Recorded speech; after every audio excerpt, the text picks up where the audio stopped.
Halo teman-teman, masih bersama saya William Basri, dan di video kali ini kita akan kembali berbicara tentang akuntansi. Jadi teman-teman, di video kali ini kita melanjutkan modul kas kecil. Di minggu lalu saya ada upload modul kas kecil part pertama, di mana kita menceritakan tentang teorinya, prakteknya di lapangan secara singkat.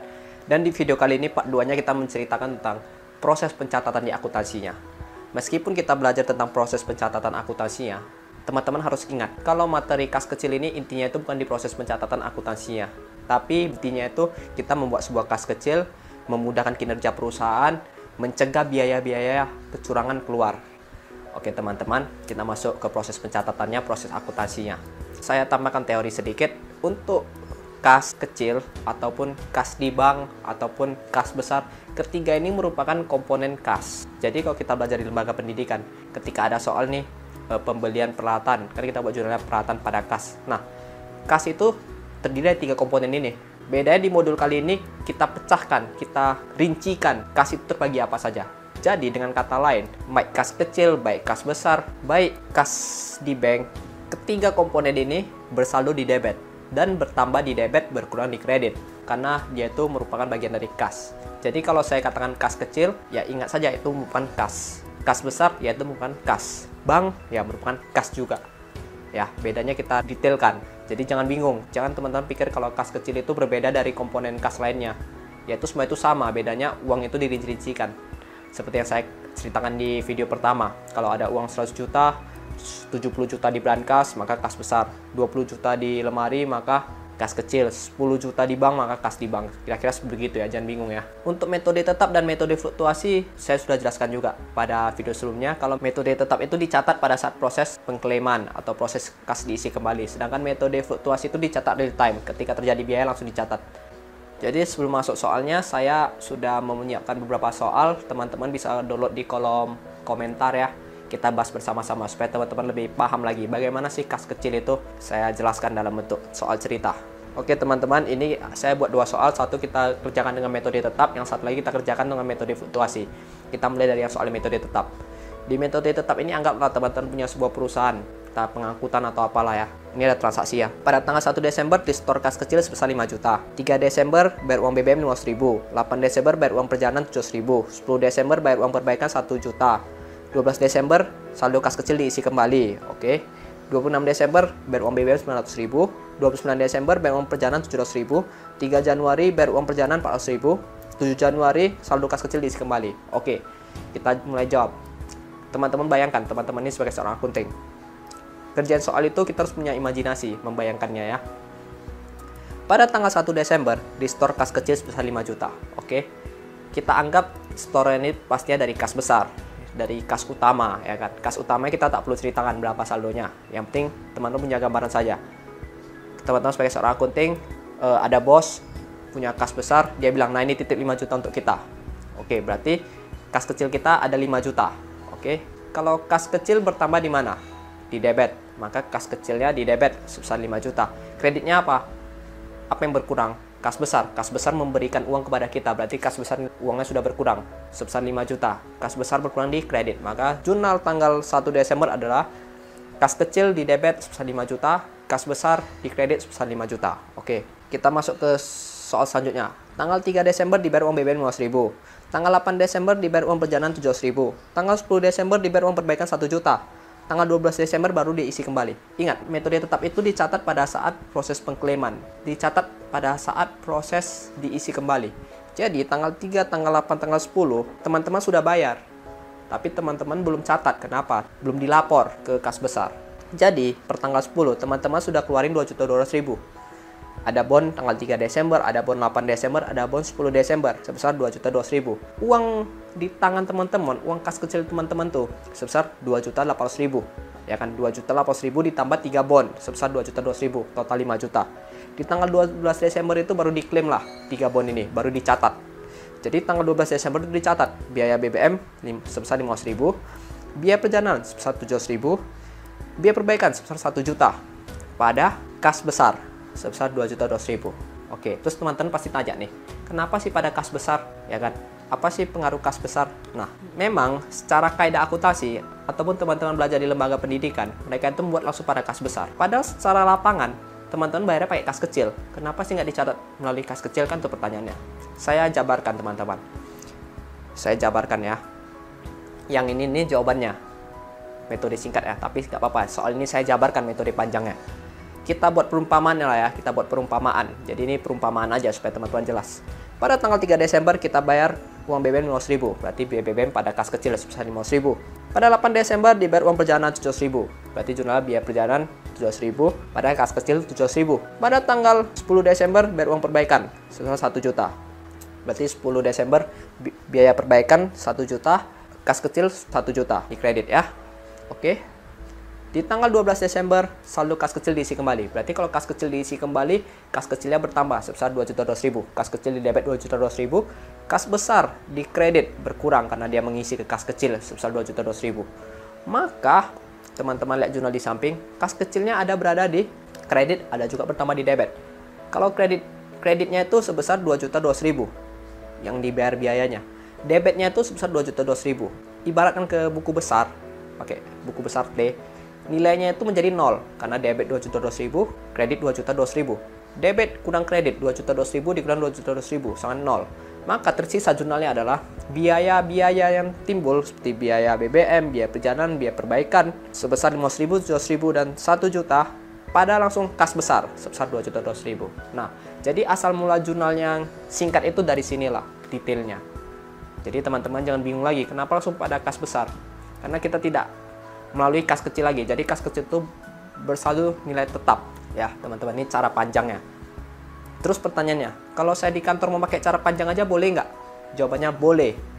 Boleh. Yang penting kas kecil ini tujuannya itu adalah bagaimana saldo kita itu tetap bernilai tetap. Itu intinya, metodenya, metode tetap. Bukan soal bagaimana cara menjurnalnya, tapi bagaimana kita mempertahankan saldo itu bernilai tetap. Kalau disuruh 3 juta ya harus 3 juta terus. Jangan bisa jadi 3.100.000 atau menjadi 2.900.000. Karena ini adalah sebuah komitmen perusahaan. Kalau perusahaan ingin menetapkan saldonya 3 juta apapun ceritanya, ya itu yang kita pertahankan. Bukan bagaimana cara proses penjurnalannya. Jadi teman-teman mau pakai cara panjang atau mau pakai cara pendek itu terserah teman-teman ya. Tapi kalau teman-teman belajar di lembaga pendidikan biasanya diajari cara pendek sih. Tapi meskipun begitu ya teman-teman harus mengerti dari mana sih asal usul jurnal ini. Jangan cuma tahu aja tapi nggak tahu asal usulnya. Makanya tadi saya detailkan ya. Kita lanjut ke tanggal 26 Desember dibayar uang BBM 100.000. 29 Desember dibayar uang perjalanan 700.000. 3 Januari dibayar uang perjalanan 400.000. 7 Januari saldo kas kecil diisi kembali. Nah, seharusnya kita catat transaksi-transaksi ini langsung di tanggal 7 Januari. Tapi tidak boleh teman-teman. Kenapa? Karena itu sudah melewati masa periode tutup buku. Ingat, pendapatan yang timbul dari periode X, maka bebannya harus diakui pada periode X juga. Kalau kita catat di tanggal 7 Januari, transaksi tanggal 26 Desember dan tanggal 29 Desember itu kan merupakan biaya periode sebelumnya. Nggak boleh dong kita catat pada periode selanjutnya atau periode yang Januari ini. Harus kita catat di periode Desember, karena itu merupakan biaya yang timbul pada periode Desember. Maka, disitulah kita buat jurnal penyesuaian. Dengan kata lain, metode tetap memiliki jurnal penyesuaian pada akhir periode. Apa yang kita sesuaikan? Kita sesuaikanlah biaya tersebut dan saldo kas kecil kita juga tentunya. Saldo kas kecil kita hingga akhir periode berapa? Itu harus kita sesuaikan. Tidak boleh kita buat dia tetap lagi sebesar 5 juta. Padahal dia itu realnya itu nggak 5 juta lagi. Dan ada pula biaya yang timbul. Biaya itu kan mengurangi laba, maka harus kita sesuaikan. Oke, cara penyesuaiannya bagaimana? Cara penyesuaiannya simple. Langsung dicatat aja sesuai dengan kejadian nyatanya. Berarti pada tanggal 31 Desember kita catat biaya yang timbul, yaitu tanggal 26 Desember dan 29 Desember. Biaya BBM 900.000, biaya perjalanan 700.000 di debit pada kas kecil sebesar 1.600.000. Oke, sudah kita catat di 31 Desember. Sudah kita sesuaikan. Masuk 1 Januari. Nah, masuk 1 Januari kita harus buat jurnal pembalik. Kenapa? Karena kita mau anggap kasnya ini kembali lagi ke saldo awal 5 juta. Bagaimana cara membuat jurnal pembalik? Kita balikkan jurnalnya. Yang kas kecil kita naikkan ke debit sebesar 1.600.000. Kas kecil di debit 1.600.000. Kreditnya apa? Yang tadi, biaya-biaya tersebut, biaya BBM, biaya perjalanan sebesar 900.000 dan 700.000. Karena ini sudah dibalik, saldo kas kecil kita sudah menjadi 5 juta, padahal uang kita hanya sebesar 3.400.000 plus 2 bon, dan biayanya menjadi di kredit. Maka, di titik ini, seolah-olah akun kita itu tidak terjadi apa-apa. Sampai di sini saya garis bawah ya, tidak terjadi apa-apa terhadap akun sesudah kas kita diisi pada tanggal 12 Desember. Terus pertanyaannya, kapan akan disesuaikan? Akan disesuaikan pada saat diisi saldonya selanjutnya. Pada tanggal 3 Januari dibayar uang perjalanan sebesar 400.000. Kita tidak catat karena ini merupakan metode tetap. Pada tanggal 7 Januari saldo kas kecil diisi kembali. Nah, di tanggal 7 Januari inilah kita sesuaikan. Tadi yang kita buat jurnal pembalik pada tanggal 1 Januari kan ada biaya tuh, ada biaya BBM, biaya perjalanan. Itu kan saldonya di kredit. Tanggal 31 Desember biayanya itu sudah kita akui pada periode sebelumnya. Maka di tanggal 7 Januari ini kita sesuaikan. Di tanggal 7 Januari biaya BBM dan biaya perjalanan yang kita buat di jurnal pembalik itu yang berada di kredit, kita buat dia di debit. Biaya BBM 900.000 di debit, biaya perjalanan 700.000 di debit. Pada tanggal 3 Januari kita masih ada membayar biaya perjalanan. Biaya perjalanan sebesar 400.000, biaya perjalanan 400.000 di debit. Maka kreditnya itu adalah kas besar sebesar 2 juta rupiah. Oke. Jadi pertanyaan teman-teman, kalau di 31 Desember kita buat jurnalnya, biaya BBM, biaya perjalanan 900.000 dan 700.000 pada kas kecil sebesar 1.600.000. Terus kita pada tanggal 1 Januari tidak membuat jurnal pembalik, bisa nggak? Bisa. Tanggal 3 Januari kan kita ada bayar uang perjalanan sebesar 400.000. Kita tidak catat karena ini merupakan metode tetap. Di tanggal 7 Januari pas saat isi saldoan baru kita catat tuh ada biaya perjalanan. Maka jurnal yang kita buat itu tanpa jurnal pembalik adalah biaya perjalanan 400.000 di debit, kas kecil bertambah sebesar 1.600.000 di debit. Kreditnya apa? Kas besar sebesar 2 juta. Kenapa kas kecil di debit 1.600.000? Karena memang kan uang kita bertambah. Biayanya itu tidak kita sesuaikan lagi karena biayanya itu sudah kita akui pada 31 Desember. Sedangkan tadi membuat jurnal pembalik, biayanya itu kan kita kreditkan lagi. Maka harus kita sesuaikan menjadi debit biar saldonya 0. Sedangkan kalau kita tidak membuat jurnal pembalik, biaya untuk yang tanggal 26 dan 29 Desember itu tidak kita singgung lagi karena dia sudah tercatat di pembukuan periode Desember. Kalau tadi membuat jurnal pembalik ya terpaksa harus kita catat kembali di Januari. Tapi meskipun kita catat, kita munculkan, tapi tidak masalah karena saldonya itu 0. Di tanggal 1 Januari dia berada di kredit, di tanggal 7 Januari dia bertambah di debit. Saldonya itu tetap 0. Ya teman-teman ya. Oke, kita masuk ke metode fluktuasi. Untuk metode fluktuasi ini sama seperti yang kita pelajari lembaga pendidikan. Sama percis. Karena metode ini tidak menetapkan nilai kasnya. Jadi kas kecil itu nilainya mau berapa saja ya boleh ya teman-teman. Jadi kita masuk ke soalnya, tanggal 3 Desember di store kas kecil sebesar 3 juta. Maka jurnalnya itu langsung aja kas kecil di debit bertambah kas besar di kredit sebesar 3 juta.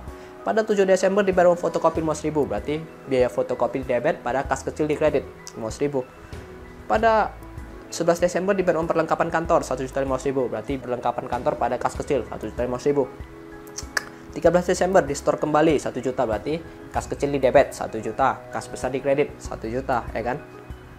Nah, 17 Desember dibayar uang keamanan, biaya keamanan pada kas kecil. 21 Desember mau diisi kembali, kas kecilnya di debit ya kan, kas besarnya di kredit sebesar 10 juta. Tanggal 26 Desember dibayar biaya kebersihan sebesar 1 juta. Nah, pada tanggal 26 Desember dibayar biaya kebersihan, berarti biaya kebersihan di debit 1 juta, kreditnya apa? Kas kecil 1 juta. 30 Desember dibayar biaya gaji sebesar 5 juta. Nah, berarti 30 Desember itu biaya gaji pada kas kecil sebesar 5 juta. Nah, untuk tanggal 4 Januari ini agak spesial case-nya. Kas kecil nilai kebanyakan, di store ke kas besar sebesar 1 juta. Maka, kalau kas kecil berkurang di mana? Di kredit. Kas kecil di kredit sebesar 1 juta. Apa yang bertambah? Di store ke kas besar. Berarti kas besar menerima uang. Bertambah. Berarti kas besar di debit sebesar 1 juta. Nah, gitu teman-teman. Jadi, metode fluktuasi itu jauh lebih gampang proses penjurnalannya dibanding metode tetap. Terus pertanyaannya, kalau saya mau mencatat metode tetap menggunakan cara metode fluktuasi boleh nggak? Boleh saja, kembali lagi menjadi metode panjang yang saya jelaskan tadi, yang ada saya jabarkan, itu dengan cara metode fluktuasi. Tapi kalau saya mau pakai metode singkat seperti di lembaga pendidikan boleh nggak? Boleh juga. Intinya itu bukan sistem pencatatannya. Intinya itu ya gimana kalian bisa menjaga kas kecil itu. Gimana kas kecil ini berguna untuk suatu perusahaan. Nah itu intinya. Jadi itu teman-teman ya. Jadi kalau teman-teman bertanya, perusahaan saya ini pakai metode tetap, tapi saya bingung cara catat metode tetap. Saya takut lupa karena catatnya itu pada saat proses klaim. Kalau ketika ada transaksi, saya boleh catat langsung nggak seperti metode fluktuasi? Jawabnya boleh. Yang penting pastikan kalau nilai kas kecil kamu itu tetap dijaga di nilai yang ditentukan. Itu intinya. Jadi itu lebih ke prakteknya. Kalau soal akuntansi mencatat, akuntan mencatat itu ya catatlah sesuai dengan realnya. Tapi yang paling penting kamu sebagai seorang akuntan profesional dalam bekerja. Kalau nampak ada bond, ketika kamu catat bond, nampak bondnya nih, bond yang mencurigakan, tanyakan. Jangan didiamkan. Ada bondnya aneh, seperti nampak ada indikasi kecurangan, tanyakan. Mungkin itu dulu video saya kali ini teman-teman.